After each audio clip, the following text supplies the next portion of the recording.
বিসমিল্লাহির রহমানির রহিম। আমি মোহাম্মদ ফাইজুর রহমান শুভ। আমার পাশে আছেন কালকের যে নবনির্বাচিত আমাদের কৃষক দলের যে কমিটি হয়েছে গণতান্ত্রিক প্রক্রিয়ায়, সেই কমিটির সম্মানিত আহ্বায়ক। আরেক পাশে আমার আছেন সদস্য সচিব মহোদয়। আমার সাথে রয়েছেন আমার ইউনিয়ন বিএনপির আরো দুইজন সিনিয়র সদস্য এবং এখানে রয়েছে কৃষক দল ছাত্র দলের নেতৃবৃন্দ।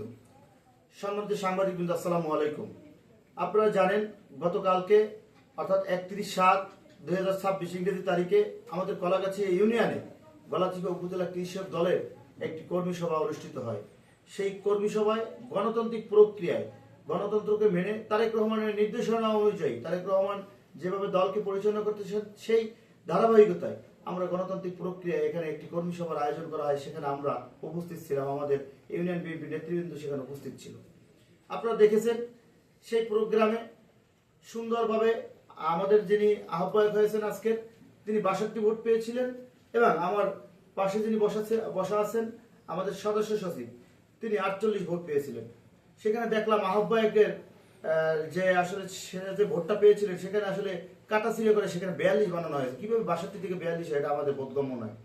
আপনারা দেখেছেন এই কমিটিটা উপজেলা কৃষক দলের সম্মানিত সভাপতি, সাধারণ সম্পাদক এবং সাংগঠনিক সম্পাদক সুন্দরভাবে প্লেস করে এদের হাতে কিন্তু কালকে তুলে দিয়েছেন। সে ফুটেজ আপনারা দেখেছেন। আমরা বলতে চাই একটি মহল এই কমিটিকে বিতর্কিত করার লক্ষ্যে কাজ করে যাচ্ছেন।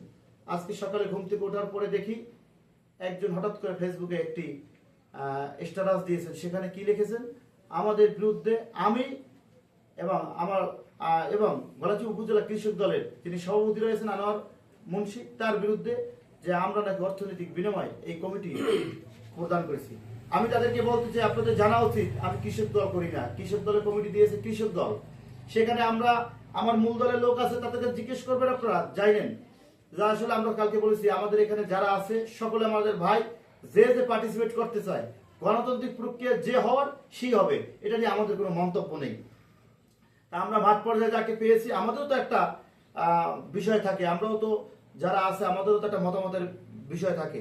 সেই মতামতের ভিত্তিতে এখানে সর্বসাকুল্যের মতামতের ভিত্তিতে এই নিজাম বেটাকে আহ্বায়ক নির্বাচিত করা হয় এবং আবু সাইদকে সদস্য সচিব নির্বাচিত করা হয়।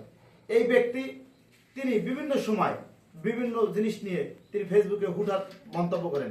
আমি বলতে চাই এই ব্যক্তি আসলে বিএনপি করার অধিকার রাখে কিনা সেটা আপনাদের কাছে আমার প্রশ্ন।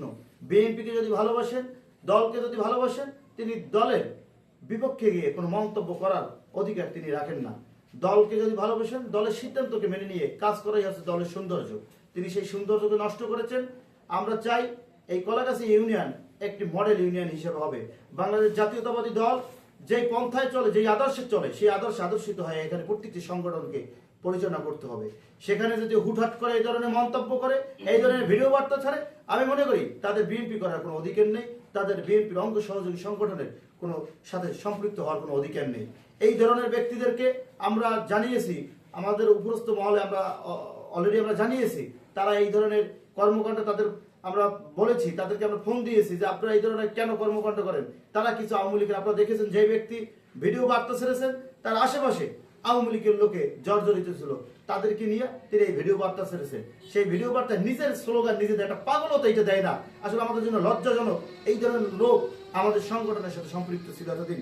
আমরা এইগুলোকে বলতে চাই, আপনারা যা করেছেন ভুল করছেন, এটাকে সংশোধন করে আপনারা দলের ছায়া নিচে আসেন, দলের সিদ্ধান্ত মেনে নিয়ে কাজ করেন। আমরা একে অপরের হাতে হাত রেখে কাজ করতে চাই। যদি দলকে বিতর্কিত করতে চান, আমরা স্পষ্ট ভাষায় বলে দিতে চাই, আপনি দলের বিপক্ষে গিয়ে আপনি কোনো অবস্থান নিলে সেটা ভালো হবে না। আমরা দলের সিদ্ধান্ত মেনে নিয়ে কাজ করব। যদি সেইটা হয় আপনারা আসেন, আমরা কাঁধে কাঁধ মিলিয়ে কাজ করব।